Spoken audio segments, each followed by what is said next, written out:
এই দুনিয়ার ভিতরে আমাদেরকে মানুষ করে বানানোর পরে এমনিই ছেড়ে দেন নাই। কোন পথে গেলে জান্নাত, কোন পথে গেলে জাহান্নাম, কোন পথে গেলে লাভ, কোন পথে গেলে লোকসান, কোন পথে ভালো, কোন পথে মন্দ, কোন পথে কল্যাণ, কোন পথে অকল্যাণ, কোন পথে শিরক বিদআত, কোন পথে তাওহীদ রিসালাত, কোন পথে কুফর আর কোন পথে ইসলাম জানানোর জন্য আমার আল্লাহ যুগে যুগে আমাদের জন্য নবী এবং রাসূল পাঠিয়েছেন। এরই ক্রমধারায় আদম আলাইহিস সালাম থেকে শুরু করে শেষ নবী পর্যন্ত এই নবীদের সংখ্যা 1,24,000 বলেন আর 2,24,000 বলেন। মূল কথা হচ্ছে অসংখ্য নবী এবং রাসূল আল্লাহ পাঠিয়েছেন। সুবহানাল্লাহ বলবেন না? এই নবীদের মাঝে যিনি সবার সেরা, যিনি সবার শেষ, যিনি ইমামুল মুরসালিন খাতামুন নবিয়্যিন রাহমাতুল লিল আলামিন, তিনি নবী মুহাম্মদুর রাসূলুল্লাহ সাল্লাল্লাহু আলাইহি ওয়াসাল্লাম। ১,৫০০ বছর আগে আমার নবী তাশরীফ এনেছেন। ৪০ বছর বয়সে আমার নবীর নবুয়ত প্রকাশ পেয়েছে। ৬৩ বছর বয়সে আমার নবী ইন্তেকাল করেছেন। হায়াতে জিন্দেগি পেয়েছেন মাত্র, নবুয়তের হায়াতে জিন্দেগি মাত্র 23 বছর। মক্কায় 13 বছর, মদিনায় 10 বছর, মিলিয়ে 23 বছর। এই 23 বছরে নবী এক বৈপ্লবিক পরিবর্তন সাধন করলেন। যেই মানুষগুলো, খুব খেয়াল করে শুনেন, সময় কম তো আমি একেবারে সরাসরি আলোচনায় চলে এসেছি, খুব মনোযোগের সাথে শুনেন। যারা মোবাইলগুলো ধরে রেখেছেন মোবাইলগুলো নামান। আপনি না ওয়াজ শুনতেছেন না রেকর্ড হচ্ছে, দুইটার একটাও হচ্ছে না। পকেটে ঢুকান মোবাইল।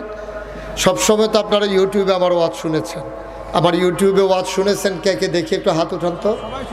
মাশাআল্লাহ, আমি সারা সবাই দেখি শুনছে। সবাই হাত নামান, এই যে নামান, মোবাইল বন্ধ করেন। তো ইউটিউব মানে কি? মোবাইলের ভিতরে দেখছেন। তো এখনও যদি আমার ভিতরেই তাকাই থাকেন তো আমি আর বাইরে কী করার লেগে? হ্যাঁ, এখন তো বাইরে হইলে আমি দেখার জন্য। তো এখন ইউটিউবে তাকাই থাকার দরকার কি? এখন শুধু আমার দিকে তাকাই থাকেন, গভীর মনোযোগ। খরগোশের মতো কান খাড়া করে মাইকটা আর একটু কমাই দাও। তুমি বারবার এভাবে উঠানামা করলে তো আমি ওয়াজ করতে পারবো না। তুমি একবারে ফিক্সড করে দাও, আর ধরবা না তুমি। সবাই পড়ে না আমিন? ওকে ফাইন, আর ধরবা না, সরো, নিরাপদ দূরত্বে যাও। সবাই কোনা আমিন? তো যেই কথাটা বলতেছিলাম, নবীজি নবুয়তের জিন্দেগি পেয়েছেন কয় বছর? মক্কায়, মদিনায়। সুবহানাল্লাহ বলবেন না? এই 23 বছরে তিনি এক বৈপ্লবিক পরিবর্তন সাধন করলেন।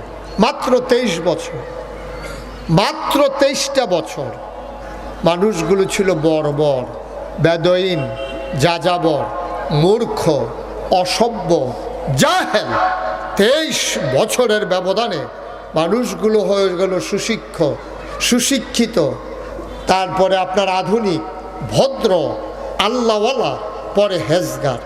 এই 23 বছরে নবী এমন মানুষ তৈরি করে দিলেন যারা আগে রাস্তার মোড়ে দাঁড়িয়ে থাকতো ডাকাতি করার জন্য, এখন ওরা দাঁড়িয়ে থাকে 23 বছর পরে কেউ ডাকাতি করে কিনা পাহারা দেওয়ার জন্যে। সুবহানাল্লাহ বলবেন? এই পাহারা শুরু হয়েছে আগেই, শুধুই যে 13ই নভেম্বর পাহারা চলতেছে তা না, পাহারা কিন্তু আগেই শুরু হয়েছে। তো এই পাহারা শুরু হয়ে গেছে তখন 23 বছর আগে। এই মানুষগুলো মুড়ে মুড়ে দাঁড়িয়ে পাহারা দিত, কেউ ডাকাতি করে কিনা, চুরি করে কিনা। আর এই মূল মন্ত্র তারা পাইল কই? সেই উপলক্ষে আমি কোরআনুল কারীমের থেকে আমরা সরাসরি আলোচনায় যেতে চাই। কোরআনে আলোচনায় ঢোকার আগে মারদুদ শয়তান থেকে ফানাহ চাই। যিনি রহমান, যিনি রহিম, তার নামে চলেন শুরু করি। আমরা সবাই একেবারে মনোযোগের সাথে আমরা সবাই মিলে পড়ি ইনশাআল্লাহ। আল্লাহ যেন কবুল করে। সবাই পড়েন আমিন। সবাই কোরআন